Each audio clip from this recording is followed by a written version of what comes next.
Assalamualaikum warahmatullahi wabarakatuh. Perkenalkan, saya Andi Kusumanegara. Saya dosen tetap pada Program Studi Manajemen Fakultas Ekonomi dan Bisnis Universitas Muhammadiyah Tangerang. Video ini merupakan pernyataan diri dosen dalam unjuk kerja Tridharma Perguruan Tinggi atau yang dikenal dengan PDD UKT-PT bidang pengajaran dengan pendekatan DIA, Delivery, Interaction, and Assessment. Pada kesempatan kali ini, saya akan menjelaskan tentang salah satu mata kuliah yang saya ampuh, yaitu Ekonomi Moneter. Mata kuliah ini berbobot 2 SKS yang biasanya diampuh pada semester ganjil. Mata kuliah ini mendeskripsikan tentang konsep dasar dan ruang lingkup ekonomi moneter, fungsi dan peranan tentang uang dalam perekonomian, konsep uang beredar, teori permintaan dan teori penawaran uang, serta beberapa teori moneter, teori tingkat bunga, konsep inflasi dalam kebijakan moneter terhadap perekonomian, kebijakan fiskal, teori portofolio, konsep dan teori investasi, konsep ekonomi sisi penawaran, serta masalah pembayaran dan standar moneter internasional. Juga konsep valuta asing dalam perekonomian terbuka dan neraca pembayaran internasional. Capaian pembelajaran mata kuliah ini meliputi: pertama, mahasiswa mampu menguasai konsep-konsep dalam ekonomi moneter secara teoritis. Yang kedua, mahasiswa mampu memahami perkembangan sistem moneter dan beberapa konsep teori moneter. Yang ketiga, mahasiswa mampu memahami permasalahan ekonomi moneter dan penerapan teori-teori ekonomi moneter. Materi selama 1 semester meliputi konsep dasar dan ruang lingkup ekonomi moneter, teori moneter klasik, teori moneter Keynes, teori permintaan uang, jumlah uang beredar, dasar-dasar teori tingkat bunga, teori inflasi, kebijakan moneter, kebijakan fiskal, teori portofolio, teori investasi, ekonomi sisi penawaran atau supply side economics, pasar valuta asing, serta neraca pembayaran internasional. Adapun proses pembelajaran yang saya lakukan meliputi: pada pertemuan pertama, saya melakukan perkenalan untuk membangun kedekatan dan keakraban antara mahasiswa dan dosen. Saya juga menyampaikan kontrak perkuliahan serta modul perkuliahan selama 1 semester. Saya menggali pemahaman awal mahasiswa terhadap mata kuliah ini dan menjelaskan ruang lingkup mata kuliah ekonomi moneter. Pertemuan kedua membahas tentang teori moneter klasik. Adapun subcapaian pembelajaran mata kuliah ini adalah mahasiswa mampu menjelaskan teori moneter klasik. Pada pertemuan ketiga membahas tentang teori moneter Keynes. Adapun subcapaian pembelajaran mata kuliahnya adalah mahasiswa mampu menjelaskan teori moneter Keynes. Pertemuan keempat membahas tentang teori permintaan uang. Adapun subcapaian pembelajarannya adalah mahasiswa mampu menjelaskan teori permintaan uang. Pada pertemuan kelima, kami membahas tentang konsep jumlah uang beredar. Adapun subcapaian pembelajaran mata kuliahnya, mahasiswa mampu menjelaskan tentang konsep jumlah uang beredar. Pertemuan keenam membahas tentang dasar-dasar teori tingkat bunga. Adapun subcapaian pembelajaran mata kuliah adalah mahasiswa mampu menjelaskan konsep dasar-dasar teori tingkat bunga. Pada pertemuan ketujuh membahas tentang inflasi. Adapun subcapaian pembelajaran mata kuliah adalah mahasiswa mampu menjelaskan konsep-konsep inflasi. Kemudian dilanjutkan dengan ujian tengah semester. Pada pertemuan ke-8, saya mengevaluasi hasil ujian tengah semester dan membahas tentang kebijakan moneter. Adapun subcapaian pembelajaran mata kuliahnya adalah mahasiswa mampu menjelaskan konsep-konsep kebijakan moneter. Pada pertemuan ke-9, kami membahas tentang kebijakan fiskal. Subcapaian pembelajarannya adalah mahasiswa mampu menjelaskan konsep-konsep kebijakan fiskal. Pada pertemuan 10, saya membahas tentang teori portofolio. Adapun sub capaian pembelajaran mata kuliahnya adalah mahasiswa mampu menjelaskan konsep-konsep teori portofolio.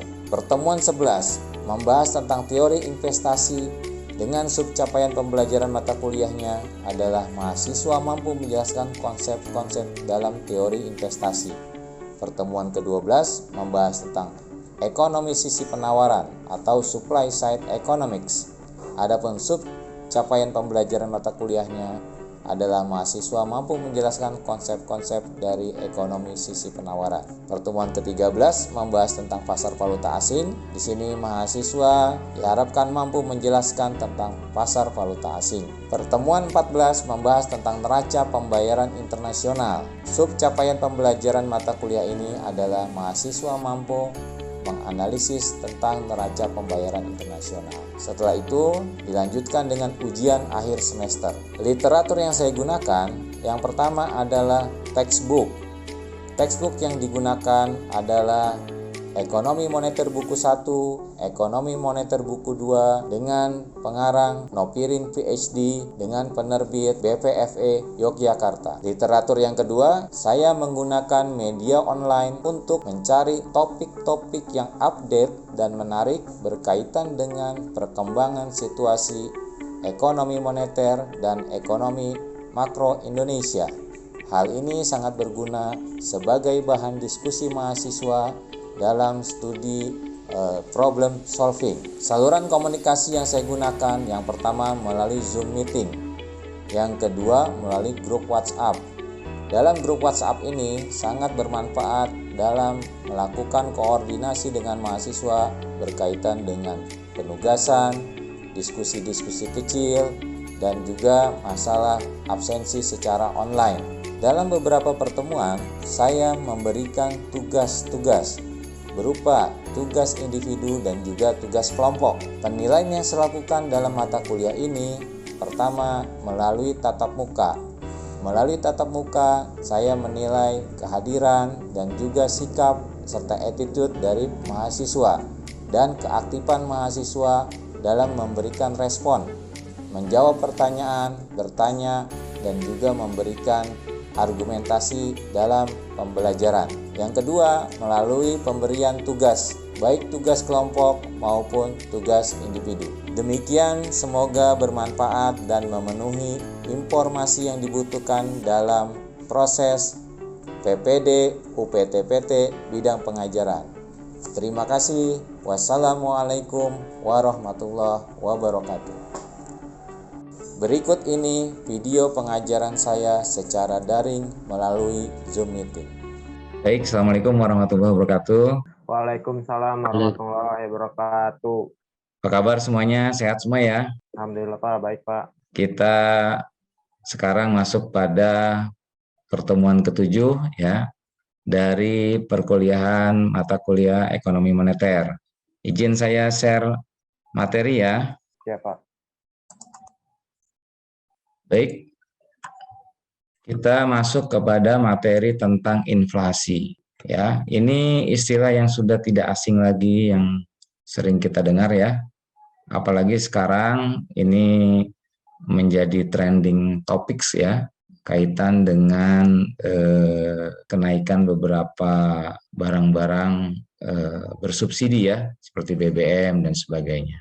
Nah, isu inflasi ini trending topics ya di beberapa headlines media online terutama ya. Bagaimana isu inflasi ini setiap tahun ya atau setiap ada peristiwa ekonomi ya seperti kenaikan BBM ya, kenaikan tarif dasar listrik ya, ini menjadi isu-isu yang sangat krusial, terutama berkaitan mungkin dengan kebijakan-kebijakan pemerintah pusat. Nah, apa itu inflasi ya? Seperti yang tadi sudah disampaikan, ada beberapa pendapat para ahli ya yang mendefinisikan dari inflasi ini. Pak Budiono ya, mantan Wapres kita ya, juga beliau seorang pengajar, guru besar Fakultas Ekonomi UGM ya. Beliau mengatakan bahwa inflasi adalah kecenderungan mengenai harga-harga yang naik secara umum ya, kita underline, kita bold, dan secara terus-menerus. Jadi kenaikan harga secara umum dan secara terus-menerus, ya. Dan juga oleh Pak Sadono Sukirno, beliau mengatakan bahwa proses terjadinya kenaikan harga-harga yang terjadi dalam suatu perekonomian itu dikatakan inflasi. Sedangkan Bank Indonesia sendiri mendefinisikan inflasi sebagai adanya kecenderungan harga-harga untuk meningkat secara umum dan terus-menerus. Kalau lihat dari definisi ini, ada 3 pengertian ini, ada kata kunci yang bisa kita bahas, yaitu kenaikan harga secara umum dan juga secara terus-menerus, ya. Jadi harus ada 2 unsur ya yang terkandung, yaitu kenaikan harga secara umum dan secara terus-menerus. Kalau harganya tidak secara umum naik, Pak, mungkin belum termasuk atau belum bisa kita sebut sebagai inflasi.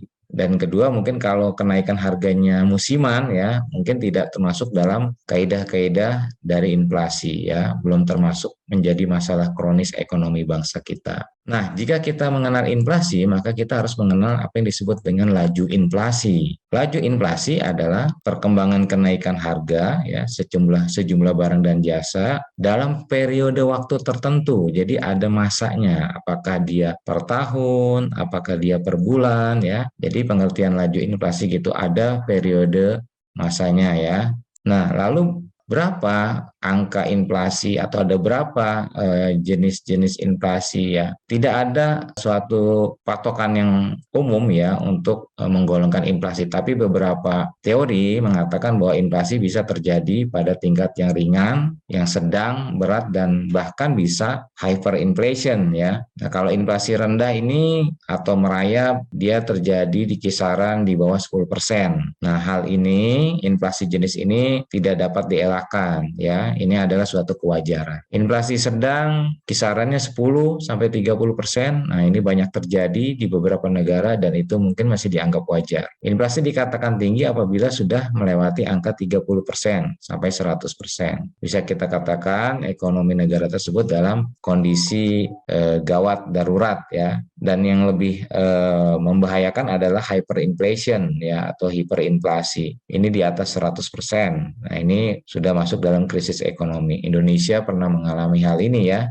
ketika tahun mungkin 1960-an ya. Saat itu inflasi mencapai 600%. Seperti tadi saya katakan tidak ada angka atau patokan yang menjadi standar yang umum ya akan besarnya laju inflasi ya. Karena masing-masing negara itu berbeda-beda acuannya ya. Di Indonesia sendiri inflasi yang dianggap wajar kisarannya di bawah 2 digit ya, artinya masih dalam 1 digit, misalnya 6%, 7% ya, dan itu masih dianggap inflasi yang relatif wajar. Meskipun ya di kawasan Asia dan Asia Tenggara, inflasi di Indonesia masih relatif lebih tinggi dibanding negara-negara kawasan lainnya. Sedangkan di negara maju itu inflasi relatif kecil ya, kisarannya antara 2-3%. Nah, ini biasanya ya di negara maju itu infrastruktur dan suprastruktur dari perekonomiannya sudah mapan ya, sudah settle ya. Jadi ada goncangan sedikit saja atau ada isu-isu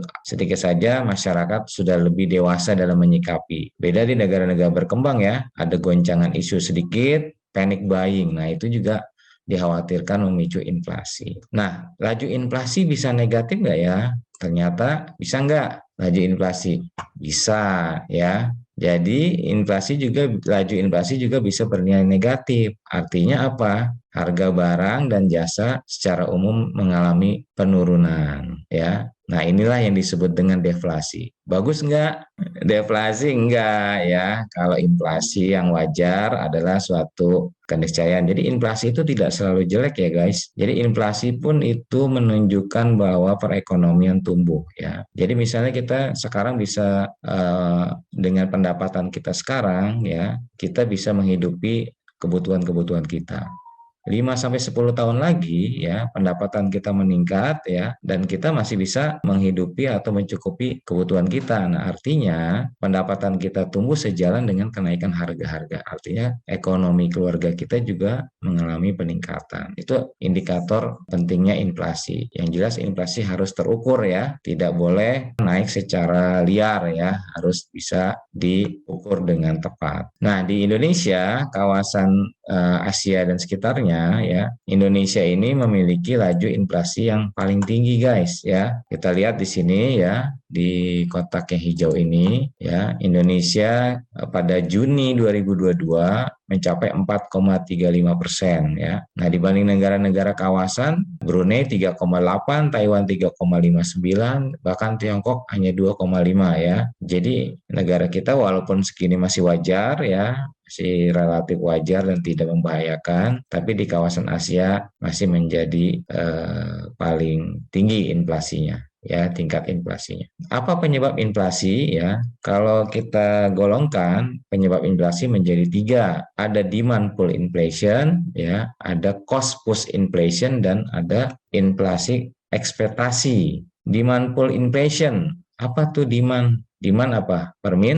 Permintaan. Jadi inflasi yang disebabkan adanya tarikan permintaan atau demand pull inflation. Sedangkan inflasi sebagai akibat dari kenaikan biaya produksi itu kita sebut sebagai cost push inflation. Nah, cost push inflation ini bisa juga disebabkan akibat guncangan di sisi supply ya, sisi penawaran, atau bisa juga disebut supply shock inflation ya. Dan yang ketiga adalah inflasi ekspektasi. Kita bahas satu-satu ya guys. Nah, ini ada demand pull inflation. Mungkin Anda pernah dengar ya, jumlah uang beredar atau negara mencetak uang secara berlebihan ya. Nah, itu sehingga meningkatkan permintaan agregat ya, yang disebabkan karena meningkatnya jumlah investasi dan konsumsi masyarakat sebagai akibat peningkatan jumlah uang beredar, sehingga permintaan agregat masyarakat meningkat, supply tidak mendukung, akhirnya meningkatkan harga barang dan jasa. Sedang cost push inflation atau supply shock inflation,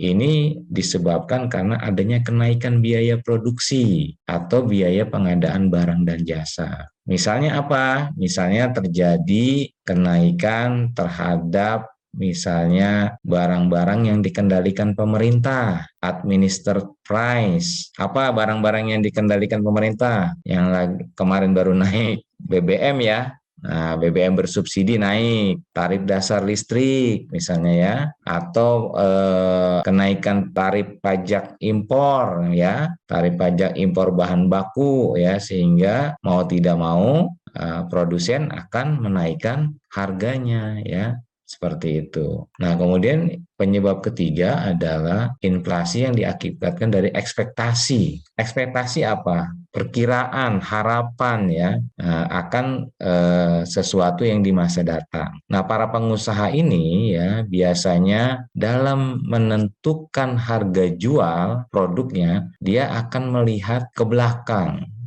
belakang. Kemarin inflasi berapa persen ya? Oh, 7%.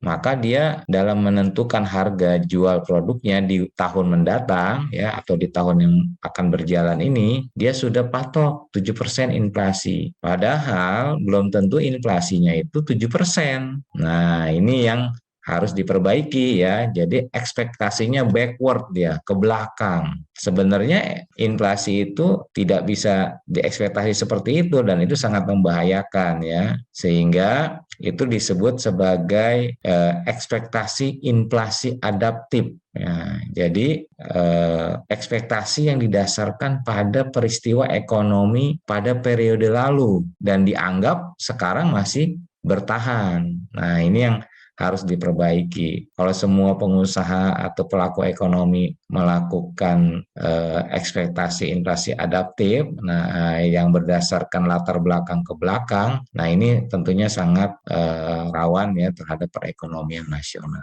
Nah, sekarang saya ingin menunjukkan sedikit ya video ya, kita saksikan sebagai berikut. Nanti coba saya mintakan komentar dari Anda tentang kaitannya dengan bahasan kita pada hari ini. Kita saksikan video sebagai berikut. Ya, sudah terlihat di layar, guys? Sudah ya? Oke. Menurut penelitian Bank Dunia tahun 2015, sekitar 100 juta jiwa penduduk Indonesia hanya memiliki penghasilan Rp330.000 per bulannya. Banyak dari kita bertanya, seperti yang ditanyakan oleh Safina ini, kenapa negara kita tidak mencetak uang sebanyak-banyaknya saja untuk memberantas kemiskinan? Kenapa? Intinya, kita tidak bisa mencetak uang sebanyak-banyaknya karena hal itu bisa mengakibatkan kenaikan harga barang dan penurunan dalam tanda kutip nilai uang itu sendiri, atau yang biasa disebut sebagai inflasi. Bagaimana hal itu dapat terjadi? Pendeknya, dalam suatu pasar, banyaknya jumlah uang yang beredar dan jumlah barang yang dibutuhkan haruslah seimbang. Jika pemerintah mencetak terlalu banyak uang, kita juga akan memiliki lebih banyak uang dan tentunya membuat kemampuan membeli barang semakin tinggi. Akibatnya, jumlah barang yang ingin kita beli berkurang dan harganya pun juga ikut menyesuaikan. Hal tersebut tidak mengubah apa-apa, kecuali menurunkan dalam tanda kutip nilai uang itu sendiri, sehingga nilainya semakin lama semakin tidak berharga karena jumlahnya yang terlalu banyak. Fakta uniknya, cukup banyak negara di dunia ini pernah mengalami inflasi parah akibat mencetak uang yang terlalu berlebihan. Salah satunya adalah negara Jerman, setelah kalah pada Perang Dunia Pertama dan harus membayar kerugian perang. Saking tidak berharganya, uang di sana dipakai untuk mainan, menyalakan api kompor, hingga jadi penghias dinding di rumah.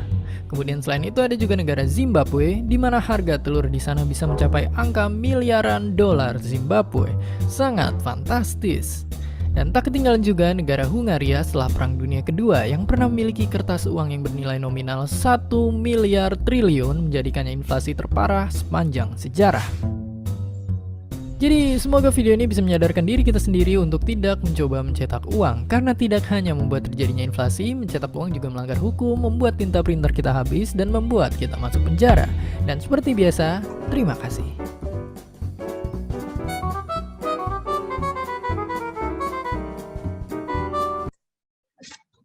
Oke, ya. Tadi itu video tentang bagaimana negara-negara yang mencetak uang untuk menutupi kebutuhan perekonomiannya ya, akhirnya berdampak secara signifikan terhadap inflasi. Ricky, apa Ki? Iya, Pak. Masuk ke dalam jenis inflasi apa tadi yang di video? Rizka, apa? Inflasi apa? Negara mencetak uang berlebihan sehingga meningkatkan konsumsi masyarakat. Jadi masuk ke dalam inflasi, demand pull inflation. Betul sekali ya. Sedangkan berdasarkan sumbernya ya, inflasi itu bisa dibedakan menjadi inflasi yang berasal dari dalam negeri ya, domestic inflation yang tadi contoh kenaikan BBM, kenaikan tarif impor ya. Jadi berkaitan dengan kebijakan-kebijakan pemerintah ya, itu termasuk domestic inflation, ataupun inflasi yang disebabkan berasal dari luar negeri. Karena dunia ini sudah semakin mengglobal menjadi satu peristiwa di Amerika saja akan berdampak kepada ekonomi Indonesia. Mungkin kalian dengar ada isu terbaru bahwa Bank Sentral Amerika, The Fed, akan menaikkan atau sudah menaikkan tingkat suku bunganya. Nah, ini juga akan berdampak kepada tingkat inflasi di Indonesia, ya, seperti itu. Nah, itu yang kita sebut sebagai inverted inflation. Selanjutnya ya, saya minta nanti di kelas ini membuat kelompok yang NIM genap dengan NIM ganjil ya. Ini ada tugas kelompok yaitu yang NIM genap membahas tentang isu kenaikan BBM bersubsidi yang berdampak atau dikhawatirkan akan memicu naiknya inflasi tahun ini. Sedangkan bagi yang NIM ganjil, nah ini yang tadi saya sampaikan, imported inflation ya, bahwa adanya isu suku bunga Bank Sentral Amerika atau The Fed akan naik. Dan ini bagaimana dampaknya terhadap inflasi di Indonesia. Nah, nanti kalian diskusikan ya, presentasikan kira-kira instrumen-instrumen apa saja yang digunakan pemerintah untuk mengendalikan inflasi dan mengatasi inflasi yang berkaitan dengan isu-isu tadi. Nah, ini nanti minggu besok ya pertemuan kita coba bahas ya tentang isu-isu ini ya. Kemudian tugas individu ya, tugas individu seperti biasa Anda diminta membuat rangkuman mata kuliah tentang inflasi ya. Berikut juga Anda diminta sampaikan hasil diskusi di kelompok Anda. Nanti kirimkan melalui Google Form yang linknya sudah di-share dalam grup WhatsApp ya. Saya ingatkan juga jangan lupa absen ya guys ya. Jangan lupa absen di Google Form yang sudah dibagikan dalam grup WhatsApp. Ya, baik, kalau jelas ya, kita akhiri perkuliahan kita pada malam ini ya. Kita tutup dengan melafazkan hamdalah ya. Alhamdulillahirabbil alamin. Terima kasih, sampai ketemu lagi minggu depan. Wassalamualaikum warahmatullahi wabarakatuh. Terima kasih ya semuanya ya.